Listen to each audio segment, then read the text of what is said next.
This podcast is made possible in part by Patreon support, and I'd like to say thank you to our two new patrons, Jason and Marcin. Thank you so much. I'm not saying your last names because I'm not sure if you want me to divulge that info, but anyway, thank you, Jason, Marcin. Really appreciate it. If you want to be as amazing as all these wonderful, incredible, amazing people that are supporting this show and make it possible for you to enjoy a couple hours of Japan-focused content every month, then hey, head on over to japankyo.com/Patreon and maybe drop $1 or $2 or $3. You can start at $1. That's okay. Anything helps. So thank you. And let's get to the show.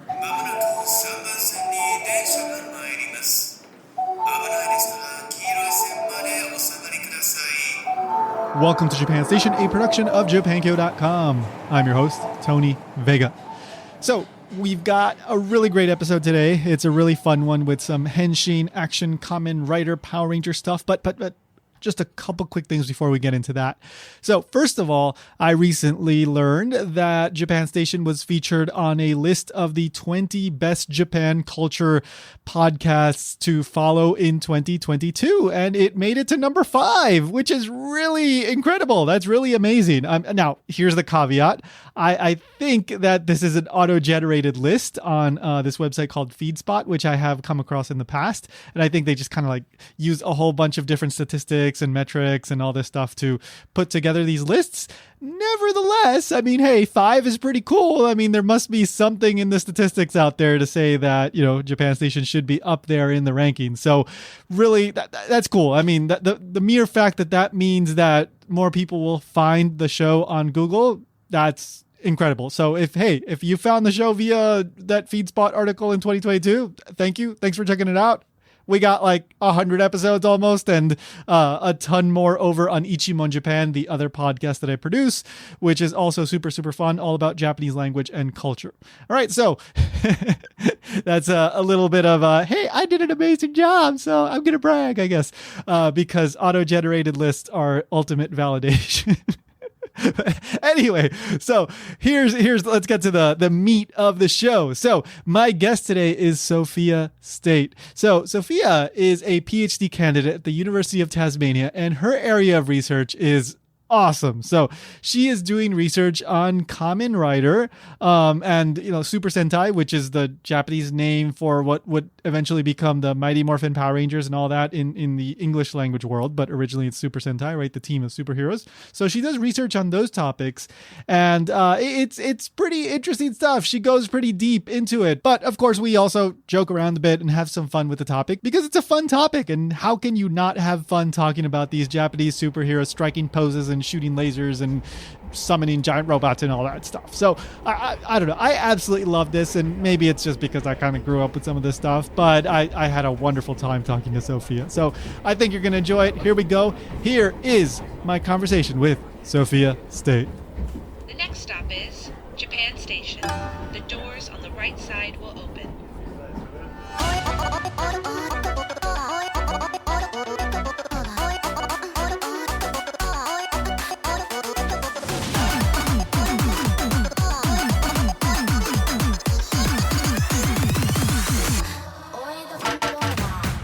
So, all right, so let's talk about heroes and henshin and all this stuff. Let's do it. I'm so excited to talk to you. Right. You would be amazed how rare it is to actually to meet someone who knows what I'm talking about. So I'm really excited. I would, you know what? It doesn't surprise me. I imagine you're presenting to a lot of, older professors, and you have to explain, okay, so there's this guy in this mask that rides around on a motorcycle. Let me tell you what's important about this guy. He's a grasshopper. He's a man. He's a machine. It's so hard to explain. And he strikes some awesome poses, which I have to love. Yeah. All right. So, I mean, I kind of, already said what your area of research is, but could you give us a better idea of what you do? Yeah. So my PhD is looking at how a live action Japanese superhero franchise called Kamen Rider, how that's been adapted into an American TV show, or it's been adapted twice, so into 2 different TV shows. And what I'm really interested in looking at is what bits of the Japanese program got sort of removed during that adaptation process, and what those deletions can tell us about how childhood and boyhood specifically, so that gendered childhood, is constructed in the American and sort of English-speaking more broadly context. So the adaptations that I'm looking at, they were never super popular. And Kamen Rider still, as we were just talking about, still pretty much unknown in the English-speaking world, which is really odd because Power Rangers is so popular and it's a really closely related show. So why Power Rangers and not Kamen Rider? Yeah, that's a really good question. And I told you this in the email, but like here in Hawaii, Kamen Rider was kind of a big deal. Back in the day, like the original Kamen Rider I'm talking about, right? So the 70s. Yeah. So I know a few people who are probably in their 50s that grew up watching that here in Hawaii, and it was a huge influence on them. But there were also shows like Hikaida, Inazuman, probably a few others, but the biggest ones were Kamen Rider and Hikaida. And so if you talk to people in their probably maybe into their 40s to 50s, like that's the stuff that they grew up watching. Yeah. And that's really interesting to me. One of the reasons that I said the English speaking world, not, people often say like of the West, is that Kamen Rider is actually really well known in that there were Spanish dubs. And so throughout, so in Spain and in a lot of South America, Kamen Rider is really well known. It was dubbed in German as well. So and Italy, I think it was on TV in Italy. So in various parts of Europe and in, of course, across Asia and parts of South America as well. Really well known show. And yet for some reason just never crossed over into the English mediascape. Yeah, that's a very good point. I mean, well, South America, I know, like from personal experience, like there's tons of Japanese content that makes it over there that for whatever reason just doesn't catch on here in like the US, for example, like Saint Seiya and the Rose of Versailles and Captain Tsubasa never really took off here, but they're huge over in like Peru, for example, where I watched a lot of that stuff. Wow. Yeah, so it's peculiar, like what catches on, what doesn't. And despite the fact that anime and Power Rangers like have blown up, Kamen Rider still just not quite there. Yeah, well, look, thank you for doing your part to bring Kamen Rider to the world. That's fantastic. Thank you. All right, so let's. I want to dig more into your actual research, but before we get there, so what was your entry into all this? Like, how did you get interested in this general? Like, what I guess you could lump it all into like tokusatsu stuff. Yeah, so I never saw Power Rangers as a child. I kind of came to it from the opposite direction. So I was a parent to kids in Japan. We were living in Japan. So watching Super Sentai and Kamen Rider with my kids was how I came to know these shows. And I think it's hard to express just how important those two franchises are. Sorry, Super Sentai is the one that's adapted into English as Power Rangers, just in case anyone was unaware of that. So Super Sentai and Kamen Rider, they're just ubiquitous parts of children's culture in Japan, to the point where one researcher I know, she was doing observation work in Japanese preschools, and she said she actually had to go home and catch up on Kamen Rider because she could not make sense of the conversations that the kids were having unless she kind of knew what had happened in the last couple of episodes of Kamen Rider. So it's just, they're really, really important texts for kids there. But then so what prompted this research is actually when we moved to Australia, and I'm kind of outing myself as a terrible parent here.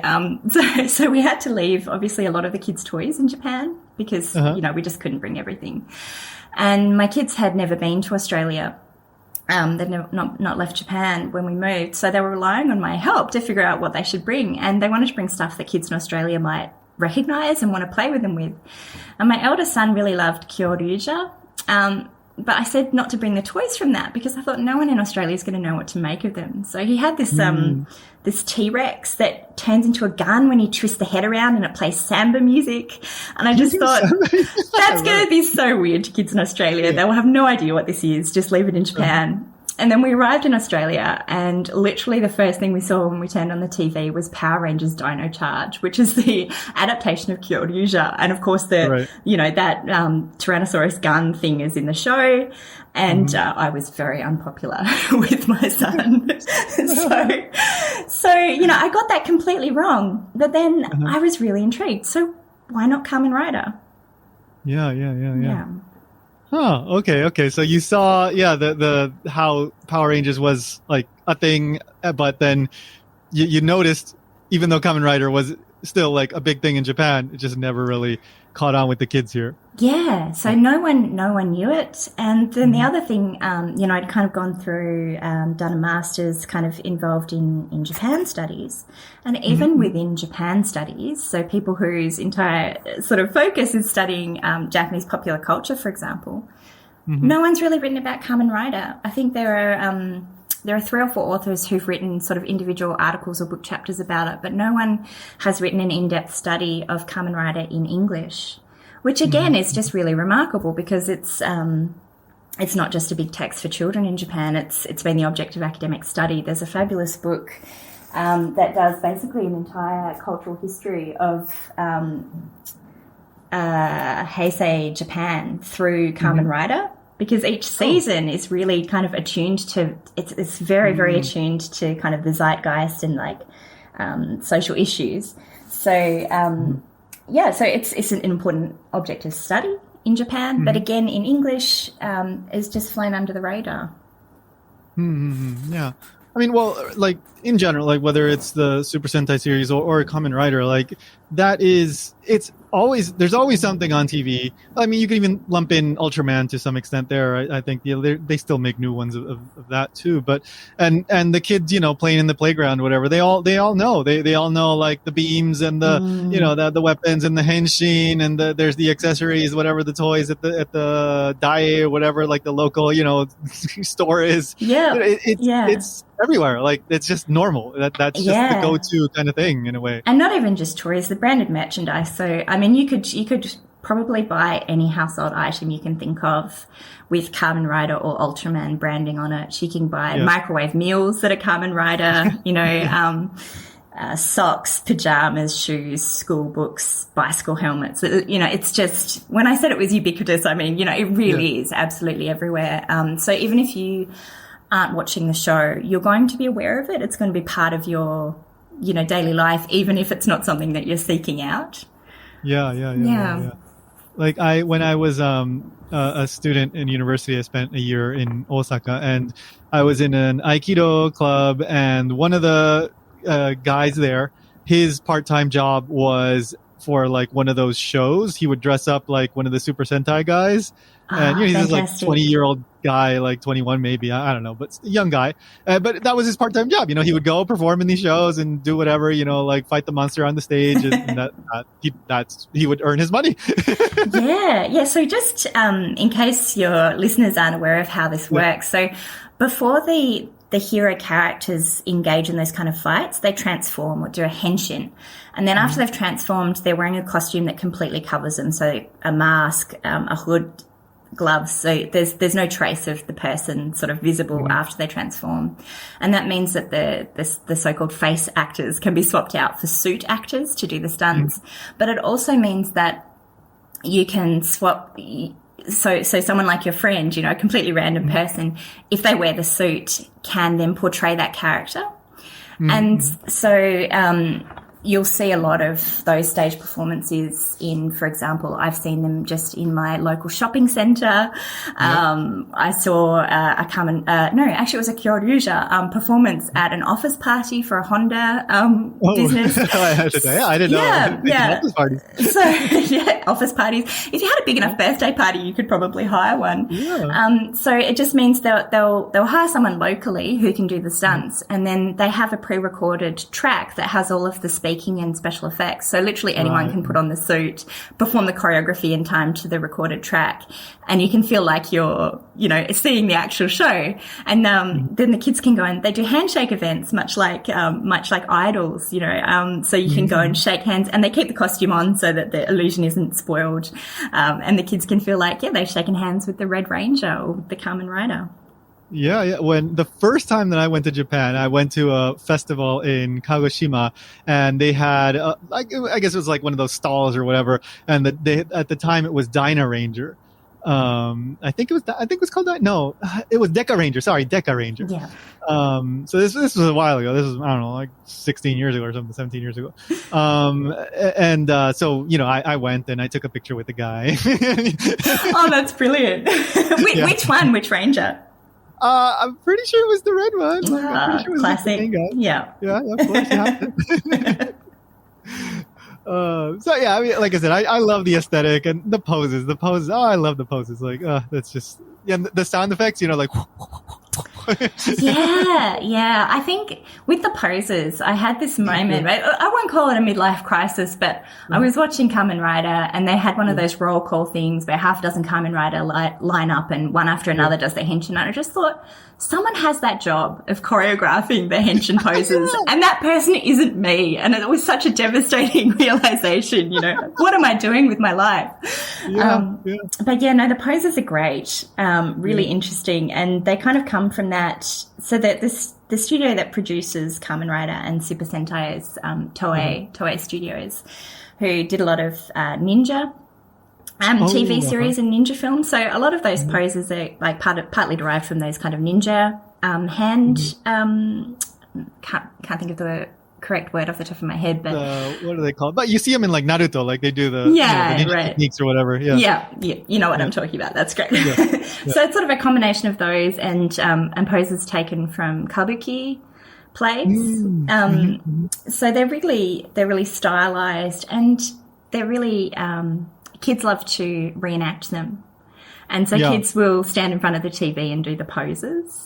And one of the Kamen Rider series that I've looked at quite, I've really focused on Kamen Rider Black, the henshin belt. So the sort of the tie-in toy that's used in part of the transformation that actually had light sensors in. So this was 1980 or 88, I think.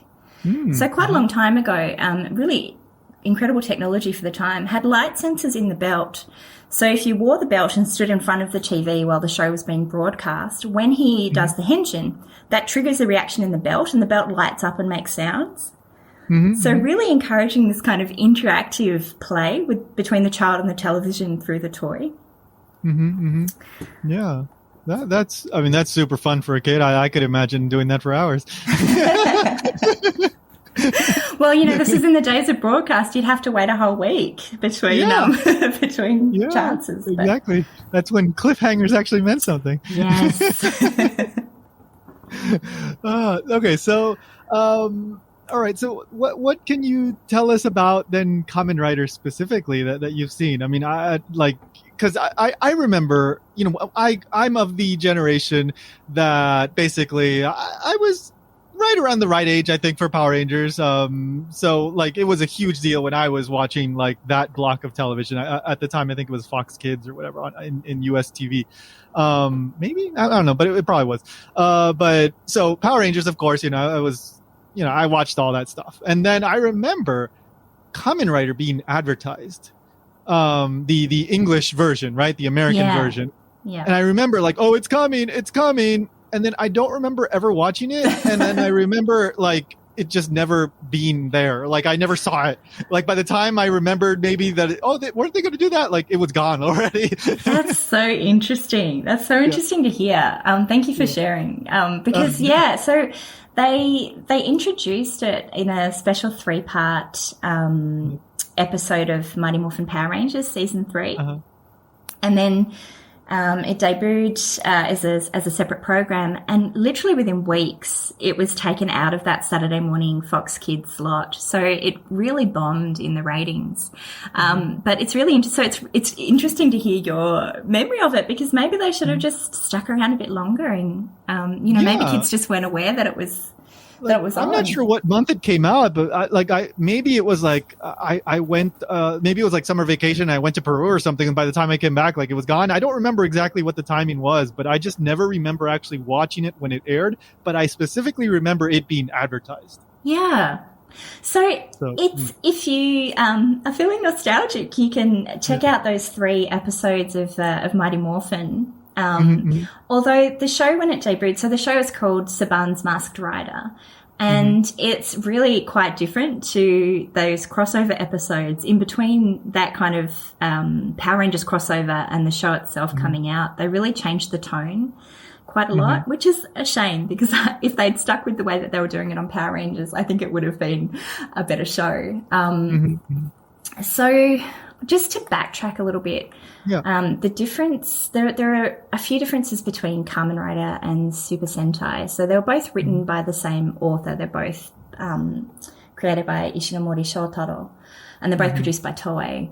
But Super Sentai is actually a spin-off of Kamen Rider. So Kamen Rider's been around since 1971, and then I think Super Sentai was 74 or 5. I'm sure someone will jump in and correct me if I'm wrong. So it was a few years later. And the most obvious difference is that Super Sentai is about a team and Kamen Rider has a single protagonist. So, you know, there might be other riders, but the story focuses on one person. And then some of the other important differences are that the Kamen Riders usually fight human-sized enemies. So you don't get those giant monster kind of in a miniature city set battle scenes like you have in Sentai and Power Rangers. And then, the combat in Kamen Rider, it's usually hand-to-hand combat. You don't have those vehicles and machines like, the Zords in Power Rangers. There's none of that kind of aspect to it. So just one more. Sorry, I don't want to take up your whole show talking about the differences. No. But a slightly more detailed difference, I guess, is that the Kamen Rider, so that 1971 season, it really began as a story about someone who's abducted and subjected to medical experiments. And that theme has been interpreted in different ways in different seasons, but there's always a link between the Kamen Rider and the monsters. So the difference is that the Kamen Rider chooses to use their powers for good, but it's a difference of choice, not of, not of fundamental nature. So the fundamental nature of the Kamen Rider and the monsters are always connected. So, that's an internal physical change that turns a human into a Kamen Rider, whereas the Super Sentai generally transform using an external technology. So they wear battle suits or they have a device that gives them those powers. They're not themselves physically altered. So that just changes the tone a little bit because the Kamen Riders are often really conflicted and suffer a lot. So it's a slightly darker and more serious tone to the show. But then the one that we're talking about that you recall seeing advertised, Saban's Master Rider, when it debuted as a standalone, they just pivoted it to being a sitcom. Like I've seen videos about it and it seems like super wacky, like to the point that it's like cringy, right? Like it's just not well done. It's not well done. Just to inject a little bit of personal kind of taste. It's awful. It's really awful. That's the vibe I got. There's a Japanese vlogger and tokusatsu toy reseller named Taka, and I think he summed it up well when he said that watching the show feels like the people who made it didn't like Kamen Rider. So the other, because it was kicked out of the Fox Kids Saturday morning slot very quickly, it went into syndication, and I think partly because of that, it was made really episodic, so that the episodes can be shown in any order that the affiliates want, and it doesn't, they have the freedom to do that, but when you do that, it means that there's no overarching narrative, there's no character development, all of those things that make Kamen Rider really kind of emotionally impactful were taken out. And my theory is that may have been because Master Rider was made, there was a really heavy backlash against Power Rangers. I don't know if you remember. Vaguely. What is it, like it was too violent or something like that? Yeah, several episodes were banned in different countries around the world, and a lot of researchers actually claimed that they'd proved that watching the show would turn children into violent criminals. Jeez, wow. Really extraordinary research from that period. So I think that Fox was treading really carefully with Master Rider, trying to make it less controversial. But in doing that, they really ended up just cutting out a lot of what had made Power Rangers different and interesting, I think. So, the Japanese license holders hated it. And it was a really long time before they agreed to allow another American adaptation And just, I'm saying adaptation, but again, I'm sure that if anyone who's familiar with Power Rangers will know what I mean, but it's not strictly an adaptation. I'm trying to use the term hybrid adaptation, but I remember you tweeting, like, does anybody know like a term for when they do this to Power Rangers, like this sort of show? And I don't know, did you get any answers? No, there doesn't seem to be a term, and I guess it's not done that often. Yeah. So maybe it just wasn't worth coining a term for, but right. Yeah. So basically, it involves taking the Japanese show, cutting out footage from when they're wearing the masks. And then intercutting that with new footage that's filmed using English-speaking actors to make a different show. And so this can be done to make a completely different show that has absolutely no connection to the Japanese one, or it can be done to try and, largely replicate the Japanese show, but in an English-speaking setting. And there's kind of a spectrum of, if you look at Power Rangers, there are some seasons are very close and some seasons are completely distinct from the Super Sentai season.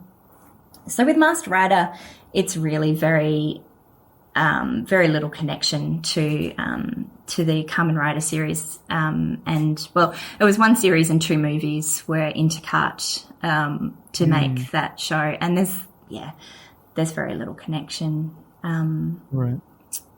Yeah. Like I remember at the time also, like, of course, because of the Power Rangers boom, then they want to do like as much of the similar things as they can. And there were other shows like Big Bad Beetleborgs, I think. Yeah. And then Superhuman Samurai Squad, Cyber Samurai, something like that squad, and VR Troopers. I watched all of those, and those I remember lasting longer than Kamen Rider. Yeah, although, Kamen Rider Masked Rider did get 2 seasons. Oh, okay, then maybe it was just like, I don't know what happened to that one with me, but it just totally... Yeah, it wasn't in that prime slot. It did kind of disappear out into filler. But yeah, VR Troopers and Big Bad Beetleborgs are probably more fondly remembered, I think. Yeah. But I think even at the time I could tell, like, it's not that great. Like, it's still Power Rangers is better, but it's like, it's okay enough to watch. Yeah. There was, it was a real boom, but I think those adaptations or hybrid adaptations, I'm just going to keep trying to make this word happen. Keep going. Thank you. Like Macross and like a couple other shows, like even before Power Rangers, they were doing something similar to that, right? Like taking the original footage and just like totally doing something totally new with it. Yeah, and splicing different shows together and trying to make them into one show. Yeah. I think it's worth coining a term. Thank you. Appreciate your support. But yeah, so some of those shows, I think they didn't have quite the backlash in Japan that Saban's Masked Rider did, because they weren't... at the point that Saban's Masked Rider was made, Kamen Rider had been around for nearly, how many years? Nearly 25 years in Japan. Yeah. So at that point, it's a deeply beloved, very long-running series. And so having it done poorly was probably a bit more offensive than if it had just been a random, one-season show that didn't have the same kind of emotional attachment. So it was actually not until 2008 that the second one was made. And that was initiated by a Japanese producer, Komineyaki, who brought Steve Wang, legendary creature creator, Steve Wang, onto the project. So, do you know who Steve Wang is? Sorry, legendary to me. I can't think of it, but maybe if you explain, maybe I might know. So he's probably most famous as a creature creator. So he worked on the original Predator suit. Okay. Well, yeah. And he'd made some tokusatsu adaptations and a few other sort of kind of hybrid Asian American creations before. He did worked on Power Rangers a little bit as well. So he seemed like a great person to bring onto the project. And they put together a pilot that Toei approved. So they were given the license. But they weren't able to get funding. So they ended up basically raising money and independently funding the adaptation and then trying to sell it after it was made to a network, which is quite an unusual way to make television. And it was really made on a very tight budget. And I hesitate to be as critical of this one as I am of Saban's Masked Rider, because it was obviously made with a great deal of love, but very little money. And, you can feel that in the show.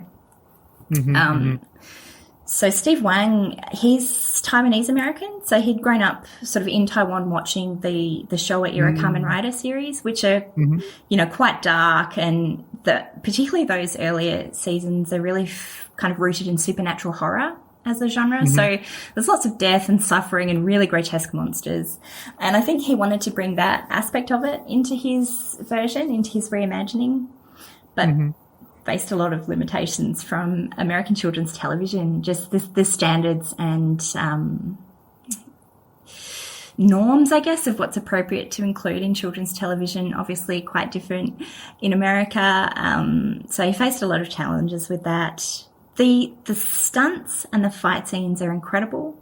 Even now, more than 10 years later, they still hold up. They're really, really brilliant. And in fact, it won a daytime Emmy for stunt choreography. I think direction maybe. And it was the first ever daytime Emmy in that category. So, not terrible in the way that Saban's Masked Rider was. This is my entirely subjective, not subjective opinion. But it didn't get great ratings. It was shown in odd time slots on CW, and they actually never aired the final episode. They just kind of canned it and put the last episode up online, which is a bit sad, for something that was made with a lot of love. Definitely, yeah. Yeah, so fingers crossed that with the rise of streaming and video on demand, that there might be room for Kamen Rider to make a comeback in English. Yeah. Fingers crossed.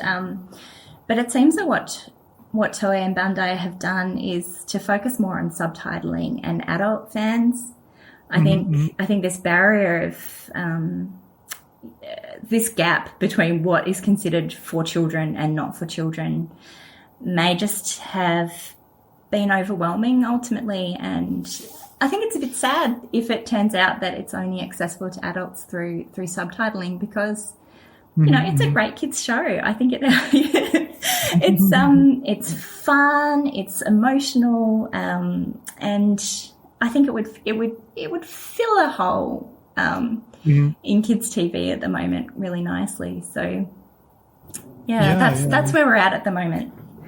Okay. So then, could you then tell us like a little bit about the other aspect of your research, where like you talked about kind of like what those omissions or how these things are shaped, like tell us, or like about gender and things like that. Is there? Could you share some of that with us? Yeah, so, it's a big topic. Yeah, I know. The short version. The short version. So I'm looking at those two attempts to bring it into American television. So this is a historical perspective. I don't know if all of the things that I'm talking about would be current today, but looking at those two moments in 1995 and 2008, there are moments where there was some kind of upheaval or struggle in ideas about masculinity, I think, in English-speaking cultures, particularly in the 90s. That Bill Clinton was kind of this avatar for the new man. It might be hard to kind of get our heads back into that kind of space, but he was the first American president in a dual-income marriage. And so this idea that there was a new man emerging, a softer man, the sensitive new age guy, was getting quite a lot of pushback, particularly in the sitcom at that time. And so by putting Masked Rider into the sitcom category, it kind of entailed some of those, playing on the humour of stereotypes about hard versus soft men, if you'll excuse those are the terms that are used in the literature. And that's a really difficult conversation to make the Japanese show speak to, because the Japanese show is, I would argue it's a melodrama, really. It's it really focusing on the suffering of the Kamen Riders. They go through awful experiences. They're often exploited by older men, victimized by older men. There's quite a lot of kind of generational resentment, especially in those earlier Showa era series. So they are very emotionally expressive. They cry and scream, and they have really intense relationships with other men. You know, they declare their love for them. They're physically intimate with them, not in a sexual way, but, you know, there's a lot of touching and hugging and, you know, intimacy. So taking that and then trying to turn it into this kind of joking, mocking the weak, soft man and comparing him with the hard, heroic man really just didn't work very convincingly. Yeah. So there's a lot more that can be said about Kamen Rider in Japan in that space, because moving forward to that sort of 2008, that was an adaptation of Kamen Rider Ryuki from 2002. And by that point, the Kamen Rider franchise was really playing on boys' love. So from 2000, I think from 2000, the second biggest audience was women in their 30s. So the core audience is boys 2 to 7, but then the second biggest audience is their mums, basically. That's perfect marketing. It's perfect marketing. It makes complete sense. And actually, so that 2000 season that started it really was Kamen Rider Kuga, that starred Odagiri Joe, and that was his first kind of big role. You know, see, this is something really interesting that happens in Japan, where a lot of these actors that go like Kamen Rider, or even like the Sentai people, like they go on to like be, you know, very well-known people. Whereas, you know, in the West, the actors that play, you know, the Power Rangers and all that, like no like shade or anything, but, you know, they don't go on to like A-level stars. I can't think of a single example. Yes, they have devoted fans and they continue on with other careers, you know, in acting and all that, but not at the same level where a lot of these actors that start out in these, you know, tokusatsu shows end up in Japan. Yeah. I mean, it's a real, like, it's a dream job if you get if you get cast in a Kamen Rider show. But it's also, interestingly, they're very careful to cast unknown actors. Yeah. And so in contrast to, you mentioned Ultraman, which often uses Johnny's okay. I wasn't aware of that. Okay. Yeah. So in Kamen Rider, one of the reasons that they try and use unknown actors is that they can push them in different ways. I mean, not the actors themselves, but the characters. So when you're using someone who's already kind of signed with a talent agency in Japan, their image is really strictly controlled. Yeah. So there are, you know, they can only be portrayed in certain ways, basically. And with Kuga, Yuki, the producer for that season, basically he was saying that he loved American dramas like Lost and Twin Peaks that right? Surprising, right? Interesting.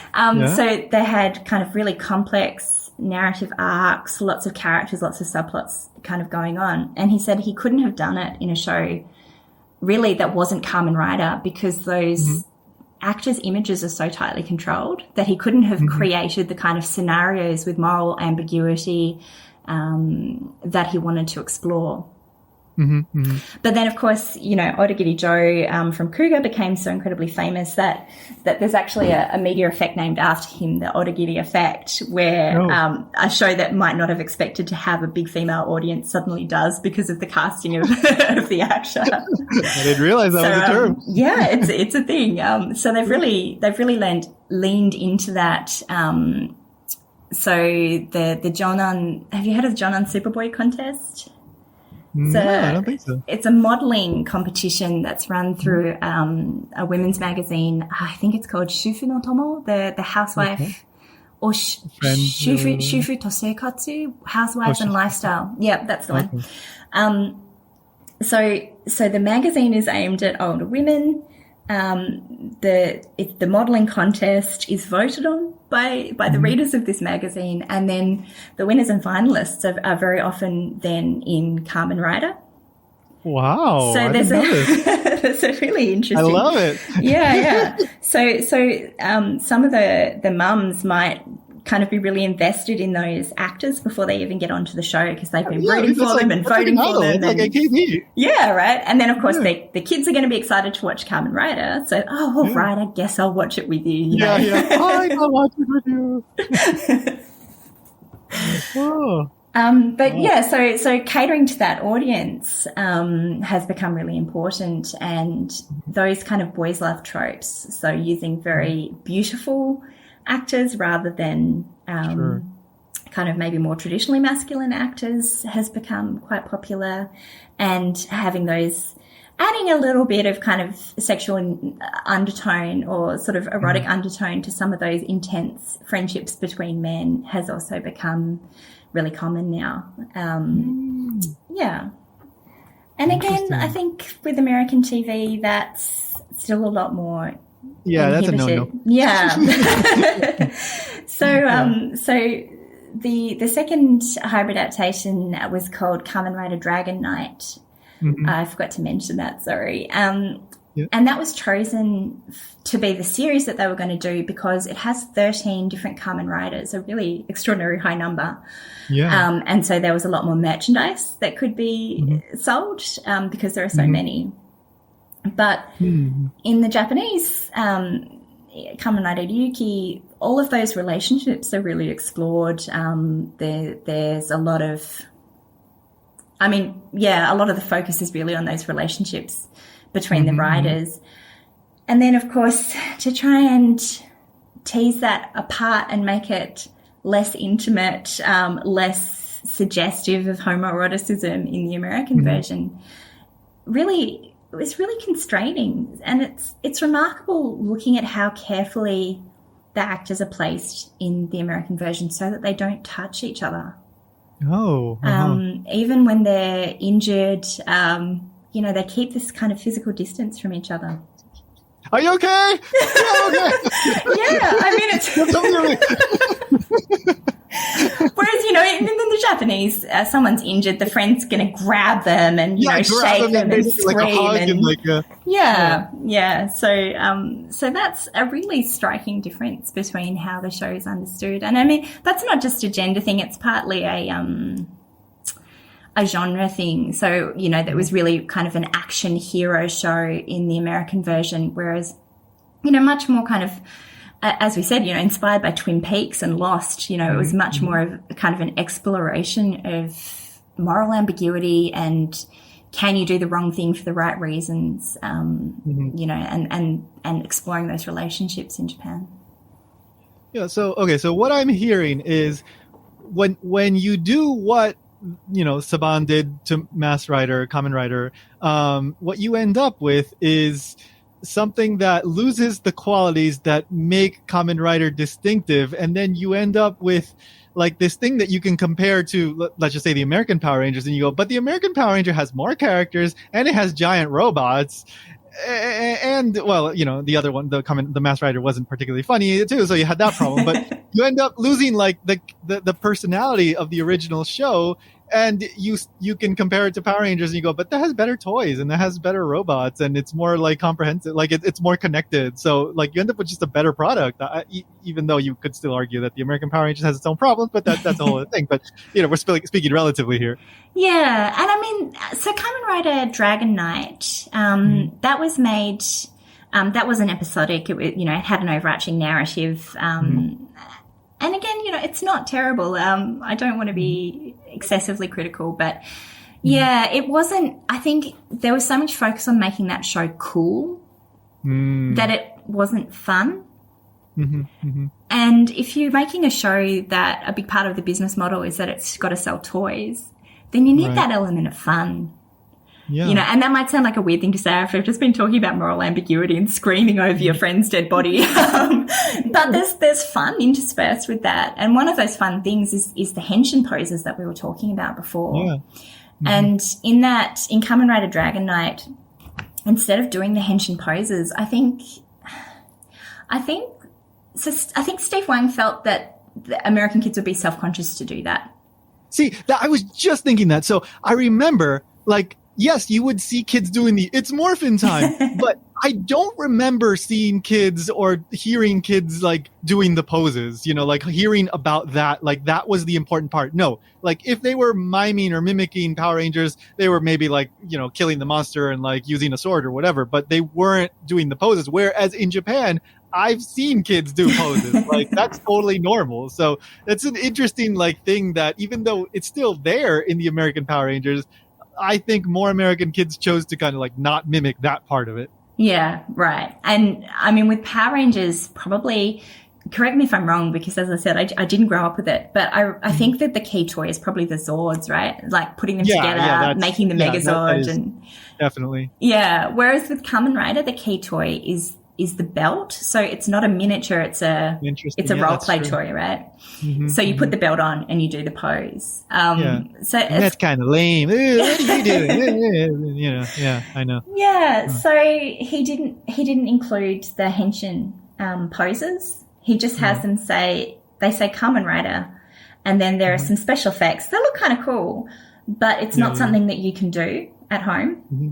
So compared to, I was talking about the Japanese one where the belt interacts with the TV, there's none of that kind of interactivity to it. And so it really focused on being cool, but didn't really bring out that playfulness. Mm-hmm.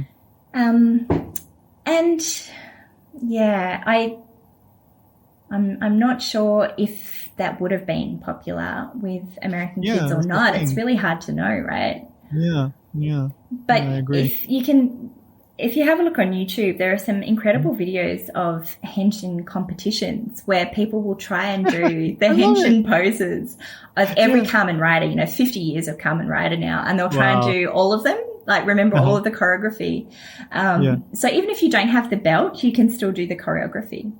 And that's a really nice thing about Kamen Rider. So if you don't have a lot of money and you can't actually afford the belt, you can still participate.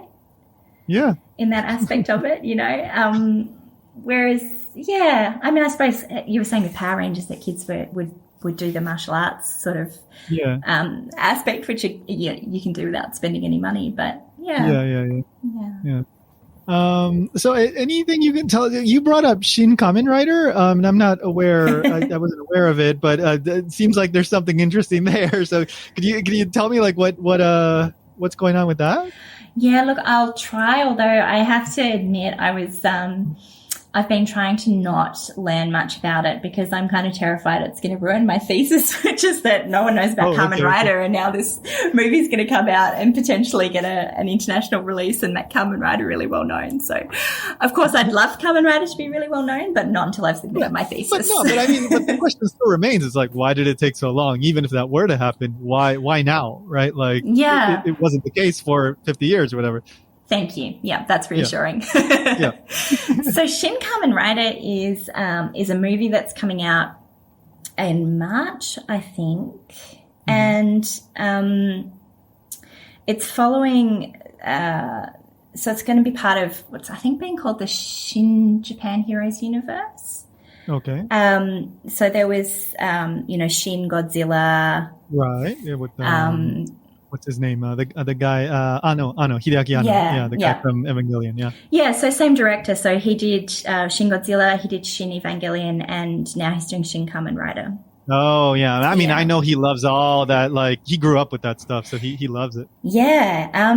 So it's going to be a movie, not a series, and it's kind of it's taking that. So it was originally supposed to be part of the 50th anniversary celebrations last year, but because of COVID, everything kind of got delayed. And it's sort of a remake of that 1971 series, but reimagined and made into a movie. And it's actually since the assassination of Abe, it's kind of as I mentioned, Kamen Rider is incredibly responsive to social issues in Japan. And this movie, the Shin Kamen Rider, the kind of focus of this film is cults or new religions and their connection with politics in Japan. Wow. So it's very timely, maybe unfortunately timed in a way. Maybe too timely, But yeah, so that the original series, I mentioned that he had been subjected to medical experimentation. So that was his Hongo Takeshi. He's a university student and he's abducted by a cult called Shocker, who are trying to create super soldiers. They're sort of the remnants of Nazi scientists. And so he's made into a Kaizo Ningen, a modified human. He's given grasshopper DNA and cyborg parts. And that's what gives him the Kamen Rider powers. And in this kind of reimagined version of that story, Shocker are no longer Nazis. They're kind of modeled on the happy science. Happy science? Yeah. Really? Wow. Interesting angle. Yeah. So it'll be really interesting to see how he kind of brings that storyline into this century. Wow. Well, you totally sold me on the movie. I didn't know about it. Now I probably want to watch it. Yeah, look, I'm looking forward to it. And I really do, despite what I said earlier, I really do hope it has an English subtitled release. The movies generally are a bit more adult. So I wouldn't expect this to kind of have an English dub or to be released for children. Right. Although I'm not sure sort of what the ratings exactly how it'll go. But, the films are often quite different from the TV series. It is it's what's called a media mix, franchise in Japan. So that original 1971 series was released almost simultaneously on television and as a manga. Oh. And today you'll find there are musicals, stage musicals, novels, manga, video games that have their own plot lines. So it's really in English you would call it a transmedia text. The stories are told in a lot of different media, and the films are one part of that. But the kind of the central core text is the TV show. Yeah. Last question. Do you have a particular favorite of the series that you've watched? Yes, I do. Although it's one that's widely disliked by English fans, interestingly. So my favorite is Kamen Rider Kiva, which is kind of a gothic one with a vampire theme. Interesting. And yeah, look, I think I would love it anyway, but that was the first one I saw. So, the first one is always a bit special, isn't it? Yeah. Definitely. Yeah. Well, this was super fun. So thank you so much for talking about Kamen Rider with me. Thank you for listening. No one ever wants to listen to me talking about Kamen Rider, so this is brilliant. Just do it!